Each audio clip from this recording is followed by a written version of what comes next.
قالت وہ بولی یعنی حضرت مریم علیہ السلام بولی ربی اے میرے رب انا کیسے یکون لی میرے لیے ہوگا میرے ہاں ہوگا ولدن ایک بیٹا ولم اور ہرگز نہیں یمسسنی کسی نے چھوا مجھے ہاتھ لگایا مجھے بشرن کسی مرد نے کسی بندے نے قالا اس نے کہا کذالک اسی طرح اللہ کذالک اللہ اسی طرح اللہ یخلق پیدا فرماتے ہیں ما یشاء جو وہ چاہتے ہیں اذا جب قضا وہ ارادہ کرتے ہیں امرن کسی بھی کام کا فانما تو یقول وہ کہتے ہیں لہو اس کے لیے یا اس کو کن ہو جا فیکون سو وہ ہو جاتا ہے۔ تو اب مریم علیہ السلام پریشان ہو گئی، انہوں نے کہا اے میرے رب میرا بیوی کیسے ہو سکتا ہے؟ ولم یمسسنی مس کرنا کہتے ہیں بالکل ہلکا سا ٹچ، بالکل ہلکا سا جس طرح مس ہو جانا کوئی چیز، جیسے کوئی ہلکی سی چیز ٹچ کر اس کو مس کرنا کہتے ہیں۔ کہا اللہ مجھے تو کبھی کسی نے یوں ہلکا سا چھوا تک نہیں ہے، تو یہ کیسے پاسبل ہے کہ بیبی ہو جائے؟ تو انہوں نے کہا کہ ایسا ہی ہے، اللہ جو چاہتے ہیں پیدا فرما دیتے، اور اللہ کیسے جو چاہتے ہیں وہ پیدا کرتے ہیں؟ اذا قضا امرن کہ جب اللہ کسی چیز کا ارادہ کر لیتے ہیں نا تو اس کے لیے اللہ کو کوئی فزیکل لاز یا قوانین کی ضرورت نہیں ہے۔ فإنما یقول لہ اس کے لیے، اس کام کے لیے، اس چیز کے لیے، اس کے ہو جانے کے لیے اللہ کیا کہتے ہیں؟ کن کہ ہو جا فیکون، تو وہ ہو جاتی ہے۔ ان اللہ یبشرک بکلمۃ منہ اسمہ المسیح عیسی ابن مریم کہ وہ ایک کلمہ ہے، تو یہاں پہ وہ کلیئر ہو گیا کہ وہ کلمہ کیا ہے؟ وہ کلمہ ہے کن، کہ جب اللہ نے ارادہ کر لیا جو بھی دنیا میں ہو رہا ہے نا وہ اس لیے نہیں ہو رہا کہ یہ جو ہمارے فزیکل لاز ہیں تو وہ حرکت میں آتے ہیں تو وہ کرتے ہیں، نہیں، ہمیں اس بات کا یقین ہے کہ ہر چیز جو چل رہی ہے، جو بھی کام ہو رہا ہے، وہ اللہ نے ایک لا ضرور بنایا ہوا ہے، ایک طریقہ، ایک قانون ضرور بنایا ہوا ہے، لیکن اس قانون کے لیے بھی اللہ کا امر ہے اس کے پیچھے، تو وہ کرے گا ورنہ نہیں کرے گا۔ اسی طریقے سے ایک قانون ہے اللہ کا کہ اللہ نے ازواج بنائے ہیں، جوڑے بنائے ہیں، میاں بیوی بنائے ہیں، اور ان سے اللہ اولاد پیدا فرماتے ہیں، تو یہ اللہ کا قانون ہے۔ اور ہم دیکھتے ہیں بہت سارے ازواج ہوتے ہیں جن کو اللہ محروم رکھنا چاہتے ہیں تو ان کی اولاد نہیں ہوتی، اور یہ بھی قرآن میں منشنڈ ہے کہ اللہ جس کو چاہتے ہیں بیٹے عطا کرتے ہیں، جس کو چاہتے ہیں بیٹیاں عطا کر دیتے ہیں، جس کو چاہتے ہیں دونوں عطا کر دیتے ہیں، اور جس کو چاہتے ہیں اس کو کچھ بھی عطا نہیں کرتے۔ تو امر، قانون، جو بھی چیزیں ہیں وہ اپنی ہر چیز کے اندر، اپنے اثر کے اندر اللہ کے حکم کے محتاج ہیں، اور جب اللہ چاہتے ہیں کہ یہ قوانین تبدیل ہوں تو اللہ جل شانہ اس کو حکم دے دیتے ہیں اور وہ قانون تبدیل ہو جاتا ہے۔ موسیٰ علیہ السلام کے پانی پہ لاٹھی ماری، پانی رک گیا، پانی کے اوپر چل پڑے۔ آدم علیہ السلام کو پیدا کرنا چاہا، نہ والد تھے نہ والدہ تھیں، اپنے حکم سے پیدا کر دیا۔ تو یہ چیزیں سمجھنی بہت ضروری ہے۔ ہم چونکہ ایک میٹیریلسٹک ورلڈ میں رہتے ہیں، ہمیں ہر چیز، ہر کام چیزوں سے ہوتا ہوا نظر آ رہا ہوتا ہے، اور جب بھی اللہ چاہتے ہیں اللہ اس قانون کو تبدیل کر لیتے ہیں۔ اللہ تھکتے نہیں ہیں، اللہ کو اس چیز کی حاجت نہیں ہے کہ اتنی بڑی کائنات کو اللہ ہر وقت کنٹرول کر رہے ہیں، ہر وقت دیکھ رہے ہیں، ہر چیز، ایک پتا بھی زمین پہ گرتا ہے وہ بھی اللہ کے علم میں۔ اللہ مالک الملک ہے، یہ ساری کی ساری کائنات اور اس کے اندر کا ایک ایک ذرہ اللہ کے حکم کا محتاج ہے۔ ہمارا جسم، ہم جو کچھ کھا رہے ہیں، جو کچھ پی رہے ہیں، جو چیزیں ہمارے ارد گرد ہیں، ساری اللہ کے حکم کے تابع ہیں۔ اذا قضا امرن جب چاہتے ہیں اللہ، فیقول لہو اس کے لیے، یقول لہو کن فیکون، اللہ کہتے ہیں کہ ہو جا اور وہ ہو جاتے ہیں۔ یہ بات میں اس لیے کر رہا ہوں، اور یہاں پہ یہ بات بھی اس لیے مینشنڈ ہے کہ ہم اللہ کی طرف متوجہ ہو جائیں، اور اس سے پہلے ابھی یہ عیسیٰ علیہ السلام کی ایک جو بات بیان کی گئی یہاں پہ ظاہر ہے ایک معجزہ ہے، بالکل انہونی سی چیز ہے۔ اگر یہ چیز انہونی ہے تو ایک بالکل بوڑھے سے شخص ہیں اور جن کی بیوی جو ہے امپوٹنٹ ہے، بانجھ ہے، کیا ان کے ہاں اولاد ہو جانا یہ ہونی ہے؟ وہ بھی تو انہونی ہے، وہ بھی تو اللہ کا حکم ہی ہے، وہ بھی تو اللہ کا امر ہی ہے۔ تو یہاں پہ بیسیکلی عیسائیوں کو اسپیسیفکلی ایک سوچنے کی دعوت دی جا رہی ہے۔ اگر ہم تعویل خاص میں دیکھیں تو عیسائیوں کو سوچنے کی دعوت دی جا رہی ہے کہ تم کیسی بے وقوفوں والی بات کر رہے ہو۔ پہلے اللہ نے سب سے پہلے آدم علیہ السلام کا ذکر کیا کہ آدم علیہ السلام کی تو والدہ بھی نہیں تھی۔ یہاں پہ تو بالکل سارا نیچرل پروسیس چل رہا ہے، پراپر ایک پریگننسی ہو رہی ہے، پھر اس کے بعد پراپر ایک ولادت ہو رہی ہے۔ ایک نارمل نیچرل پروسیس سے نہیں ہے، ان کے والد کوئی نہیں ہے، بس اللہ نے اپنا حکم دیا کہ ان کے ہو جا، وہ ہو گئے۔ تو کس بنیاد کے اوپر تم اتنا بڑا ایک کلیم کر دیتے ہو جو نہ کہ کبھی انہوں نے کیا، یعنی نہ کبھی عیسیٰ علیہ السلام نے کیا؟ وہ تو اپنے آپ کو عبداللہ کہتے تھے، میں اللہ کا بندہ ہوں، میں اللہ کا سلیو ہوں۔ اگر ہم آل عمران کی سورہ آیت نمبر 40 پہ چلے جائیں، قال ربی ان یکون لی غلام، انہوں نے بھی قال ربی ان یکون لی غلام، اللہ میرا بیٹا کیسے ہوگا؟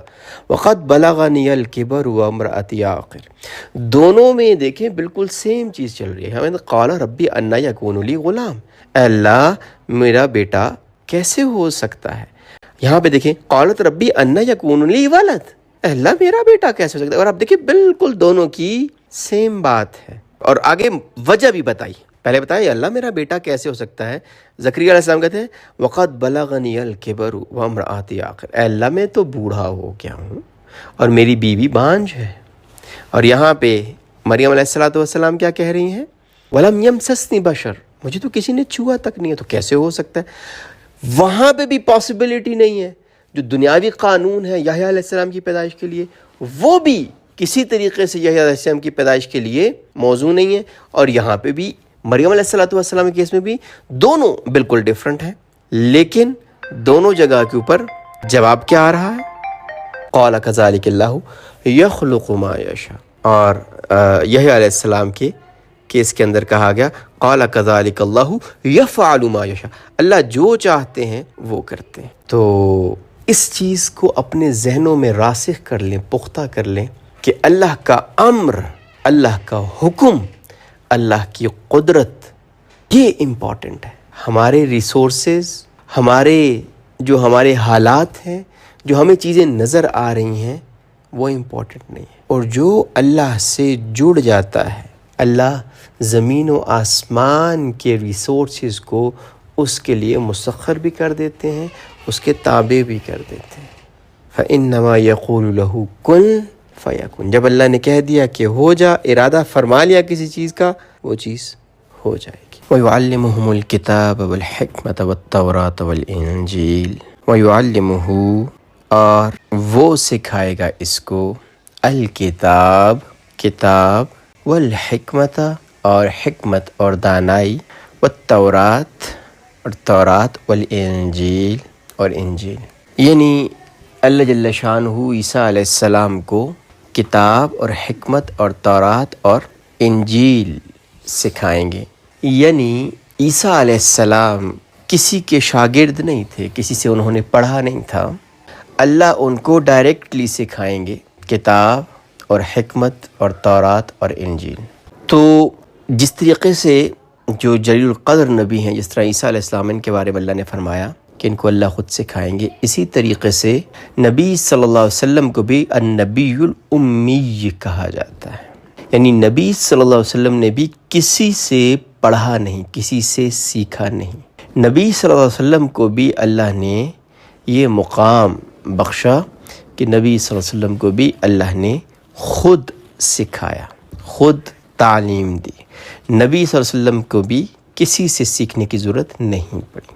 تو ہم کئی مرتبہ النبی الامی کو اس طریقے سے لیتے ہیں کہ ان پڑھ نبی، تو کئی مرتبہ ذہن میں آتا ہے کہ ان پڑھ ہونا تو کوئی اچھی چیز نہیں ہے، یہ تو ایک کمی ہے۔ تو اس کو اس سینس میں لیں النبی الامی، کہ ایسے نبی جو کسی سے پڑھے نہیں، کسی سے جنہوں نے سیکھا نہیں، جن کا کوئی استاد نہیں، بلکہ اللہ جل شانہ نے خود ڈائریکٹ ان کو سکھایا۔ تو عیسیٰ علیہ السلام کو بھی یہی مقام اور مرتبہ بخشا گیا۔ یہ آگے وہی آیت نمبر 47 کی کنٹینیوٹی ہے کہ کذالک اللہ یخلق ما یشاء اذا قضى امرا فانما یقول له کن فیکون، کہ وہی جو ہے وہ بتایا جا رہا ہے کہ اللہ جو چاہتے ہیں وہ بناتے ہیں، اور جب وہ کسی چیز کا ارادہ کر لیتے ہیں تو اللہ کن کہتے ہیں اور وہ ہو جاتی ہے۔ اب اس میں 4 چیزوں کا ذکر ہے، وَيُعَلِّمُهُمُ الْكِتَابَ وَالْحِكْمَةَ، کتاب سکھائیں گے اور حکمت سکھائیں گے، اور آگے پھر ذکر کیا وَالتَّوْرَاةَ وَالْإِنْجِيلَ۔ اس میں جو اکثر مفسرین ہیں انہوں نے اس چیز کو جس طرح بیان کیا ہے کہ ایک کتاب کا ایک مطلب ہوتا ہے قانون، احکامات۔ قانون کیا ہے، کسی چیز کے احکامات کیا ہیں، کسی چیز کا طریقہ کیا ہے۔ تو الکتاب والحکمت، حکمت کا مطلب یہ ہے کہ کتاب کے ساتھ جب حکمت کی بات کریں تو یہ جو قانون آیا ہے، یہ جو حکم آیا ہے، یہ جو کہا گیا ہے، اس کی حکمت کیا ہے، اس کے پیچھے کیا حکمت ہے، کیا دانائی ہے، وائزنس کیا ہے۔ تو علماء یہ فرماتے ہیں، اکثر مفسرین نے یہی لکھا کہ جو تورات تھی جو موسیٰ علیہ السلام پہ نازل ہوئی وہ احکامات تھے، یہ کرنا ہے، یہ نہیں کرنا، یہ ایسے کرنا ہے، یہ ایسے کرنا ہے، یہ ایسے کرنا ہے، اس وقت میں یہ کرنا ہے، اس وقت میں یہ کرنا ہے، یہ سارے احکامات تھے۔ اب ان کی حکمت کیا ہے، ایسا کیوں کرنا ہے، اس کی وجوہات کیا ہے، وہ تورات کے اندر نہیں تھی۔ انجیل کے اندر جو تھا، جو عیسیٰ علیہ السلام پہ نازل ہوئی، اس کے اندر حکمتیں تھیں۔